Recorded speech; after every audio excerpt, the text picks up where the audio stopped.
പിതാവിൻ്റെയും പുത്രൻ്റെയും പരിശുദ്ധാത്മാവിൻ്റെയും നാമത്തിൽ ആമേൻ. യേശുക്രിസ്തുവിനാൽ ഏറെ സ്നേഹിക്കപ്പെടുന്ന പ്രിയപ്പെട്ടവരെ, ഇന്ന് യേശുവിൻ്റെ തിരുമുറിവുകളോടുള്ള ഭക്തിയിലൂടെ നമ്മുടെ ആത്മരക്ഷയ്ക്ക് നൽകിയിരിക്കുന്ന വാഗ്ദാനങ്ങളെക്കുറിച്ച് നമുക്ക് ധ്യാനിക്കാം. നമ്മുടെ കർത്താവായ യേശുക്രിസ്തു തൻ്റെ മരണത്തിനു ശേഷവും തിരുശരീരത്തിൽ 5 മുറിവുകൾ നിലനിർത്തി. തൻ്റെ സ്വർഗീയ പിതാവിനെ തൻ്റെ ഈ മുറിവുകൾ കാണിച്ചുകൊണ്ട് നമ്മുടെ രക്ഷയ്ക്കായി അവിടുന്ന് അപേക്ഷിക്കുന്നു. ഈ തിരുമുറിവുകളെ തൻ്റെ സഭാഗാത്രത്തിലെ വിശ്വാസ സമൂഹം പ്രത്യേകമായ വിധം ആരാധിക്കണമെന്ന് അവിടുന്ന് ആഗ്രഹിക്കുന്നുണ്ട്. പല വിശുദ്ധന്മാർക്കും 5 വിശുദ്ധ മുറിവുകളോട് വലിയ ഭക്തി ഉണ്ടായിരുന്നു. അതിനാൽ അവർ ക്രൂശിത രൂപത്തിൽ എണ്ണമറ്റ തവണ ചുംബിച്ചിരുന്നു. ഈ ഭക്താഭ്യാസം ദൈവത്തിന് വളരെ പ്രസാദകരമാണ്. അത്തരത്തിലുള്ളവരിൽ ചിലർക്ക് തിരുമുറിവുകളുടെ അടയാളങ്ങൾ കൃപകളായി അവിടുന്ന് നൽകി. സ്വന്തം ശരീരത്തിൽ പരിശുദ്ധമായ തിരുമുറിവുകൾ സഹിക്കാൻ ഇഷ്ടപ്പെട്ട വിശുദ്ധ ആത്മാക്കളെക്കുറിച്ച് നമുക്ക് ചിന്തിക്കാം. ഈ മുറിവുകൾ ഓരോന്നും പീഡകൾ സഹിക്കുന്ന നമ്മുടെ രക്ഷകനായ യേശുവിനു വേണ്ടി അവർ പ്രത്യേകം സമർപ്പിച്ചു.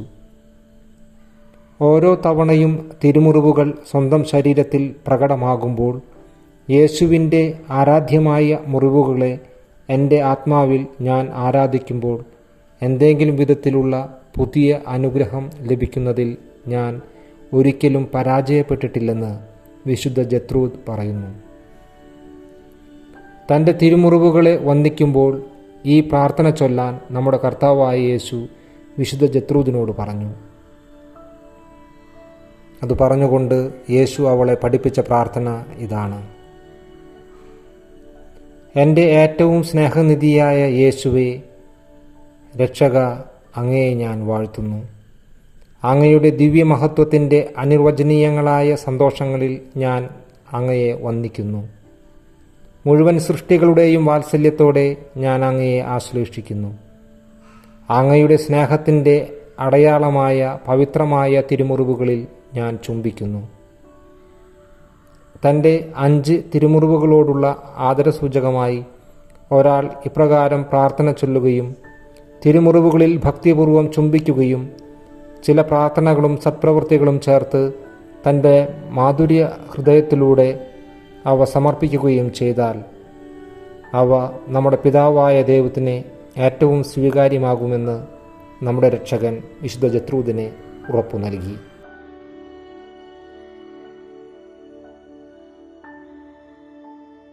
തിരുമുറിവുകളോടുള്ള മറ്റൊരു ഫലപ്രദമായ ഭക്തിയാണ് 5 തവണ പിതാവായ ദൈവത്തോട് കൈകൾ വിരിച്ചു പിടിച്ചുകൊണ്ട് പ്രാർത്ഥിക്കുക എന്നത്.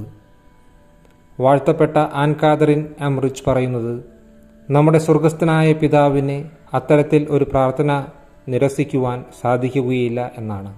കാരണം ഇത്തരത്തിലുള്ള പ്രാർത്ഥന കുരിശിൽ പീഡ സഹിക്കുന്ന അവിടുത്തെ പ്രിയപുത്രനെ ഓർമ്മപ്പെടുത്തുന്നതാണ്.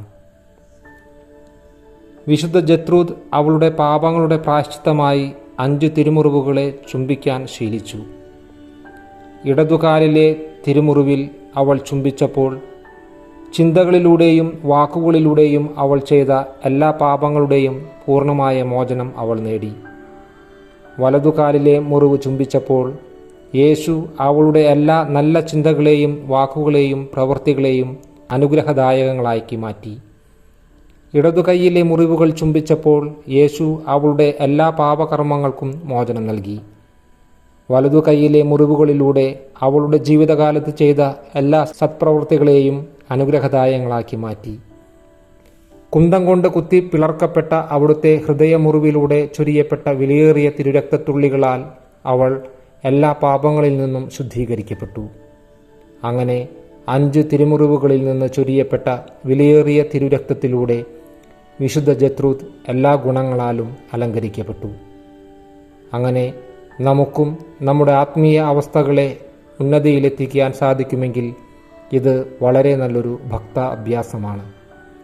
ഇതുകൊണ്ട് ലഭിക്കുന്ന കൃപകളെക്കുറിച്ചോർത്ത് നമ്മുടെ രക്ഷകനായ യേശുക്രിസ്തുവിൻ്റെ 5 തിരുമുറിവുകളിൽ ചുംബിക്കുവാൻ നമുക്ക് പരസ്പരം പ്രേരിപ്പിക്കാം. നമുക്ക് പ്രാർത്ഥിക്കാം. ഓ ഞങ്ങളുടെ രക്ഷയായ യേശുമിശിഹായുടെ വിലയേറിയ തിരുരക്തമേ, ഞങ്ങൾ വിശ്വസിക്കുകയും പ്രത്യാശിക്കുകയും അങ്ങയിൽ ശരണപ്പെടുകയും ചെയ്യുന്നു. പൈശാചികാത്മാക്കളുടെ പിടിയിലായിരിക്കുന്ന സകലരെയും മോചിപ്പിക്കണമേ. മരണാസന്നരായിരിക്കുന്നവരെ ദുഷ്ടാത്മാക്കളുടെ പ്രവർത്തനങ്ങളിൽ നിന്ന് സംരക്ഷിക്കുകയും അവരെ അങ്ങയുടെ മഹത്വത്തിലേക്ക് സ്വാഗതം ചെയ്യുകയും ചെയ്യണമേ. ലോകം മുഴുവൻ്റെ മേലും കരുണയുണ്ടാവുകയും തിരുഹൃദയത്തെ ആരാധിക്കുവാനും ആശ്വസിപ്പിക്കുവാനും ഞങ്ങളെ ശക്തരാക്കുകയും ചെയ്യണമേ. കരുണയുടെ അമൂല്യമായ തിരുരക്തമേ, ഞങ്ങൾ അങ്ങയെ ആരാധിക്കുന്നു. ആമേൻ.